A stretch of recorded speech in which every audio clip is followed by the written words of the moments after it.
All right, thank you, David. Now, the water may be receding, but the capital area still has a ways to go before we dry out. Homes and businesses are still flooded by rivers and streams that have swelled well beyond their banks. Our 6 News team is here for you tonight with a first-hand look at how Mid-Michigan is coping. And Jorma Duran joins us now live from Okemos. Flooding there has closed a major intersection. So what's the latest near you, Jorma?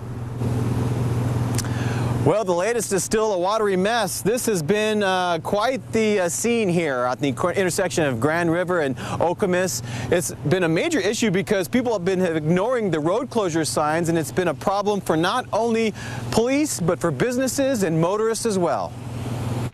Whether through high flood water or along the sidewalk, motorists were using the intersection of Grand River and Okemos the wrong way all day, and it's frustrating authorities. Right now, our biggest concern really is safety of motorists. People are ignoring the barricades that say the roads are closed, and they're driving through as you can see, the deep water that's around here. Many cars got stuck, like this one that had to be towed away. Those who were forced from their vehicles to get through say it's been a freaky Friday. I had to park my car here and hop out and walk a block just so I can go to my appointment so I wouldn't be late. As for businesses along this watery mess, they're open, just not very active. You can't foresee something like this. The best you can do is just try to hang in there and, work with the staff that you can work with. But as you can see, floodwaters are most everywhere in Meridian Township, closing off many roads and causing some homeowners to leave their property for safety.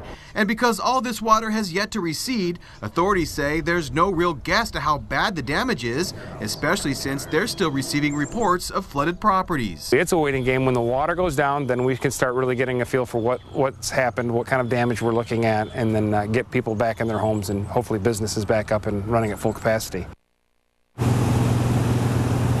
Meridian Township officials tell me this intersection here at Grand River and Okemos will probably stay closed for the rest of the weekend. Let's continue our team coverage with Madeline Odell. She's live with us now in Lansing on an update on how businesses and business owners are handling those floods. Madeline? Jorma, I want you to check this out behind me. This is the intersection of Kalamazoo and Clippert Streets. As you can see, the water is so high here, there are dumpsters floating, and stores have water nearly reaching window height. Today, I caught up with a couple of business owners in this area to see what comes next for them. Alan Hempfling, owner of A&J Transmission here in Lansing, considers himself one of the lucky ones out of the dozen or so businesses who were affected by flooding here on Kalamazoo and Clippert Streets. The guys told us that it hit its top at 14-some feet, which gave us just probably about 5 or 6 inches of grace before it went into the building. Unfortunately, there were others nearby hit much harder. That includes the owner of Bacon Cakes, Wilford Johnson, who says he hasn't seen anything like this in more than 3 decades of owning the store. We've never had this happen before, and our concern is our customers. They're loyal customers for years with us because we've been in business for 34 years. And that kind of upset my son and myself is our poor customers.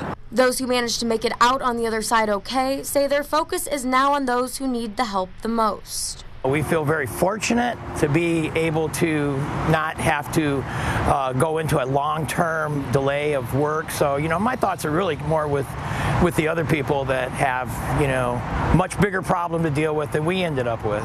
And those who are still struggling to get back up and running have a message too. It's uncontrollable.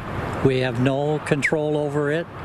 So as soon as we get up and running, we will let them know.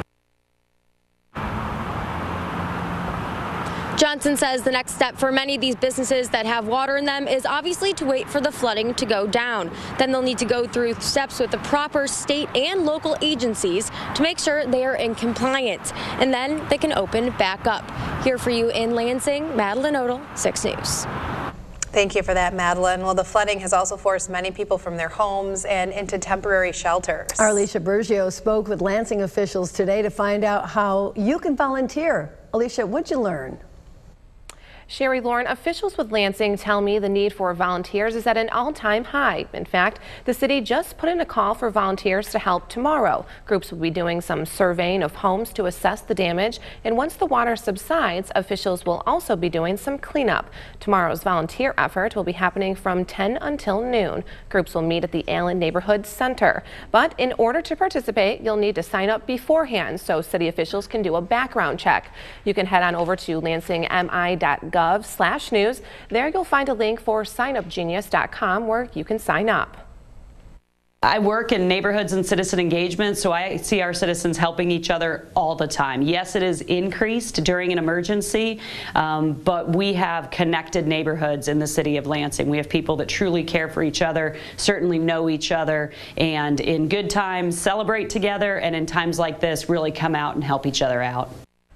Now, the city doesn't only need volunteers to physically come out and help, they also need donations, including clothing, furniture, and small appliances. People can donate those items to any of the Goodwill locations in Lansing. And if you'd like to make a financial donation, you can give that to the American Red Cross. Lauren, Sherry? All right, thanks, Alicia. We'll stay with 6 News. We will continue to monitor the flooding in mid-Michigan and bring you the latest updates and any important information that you need.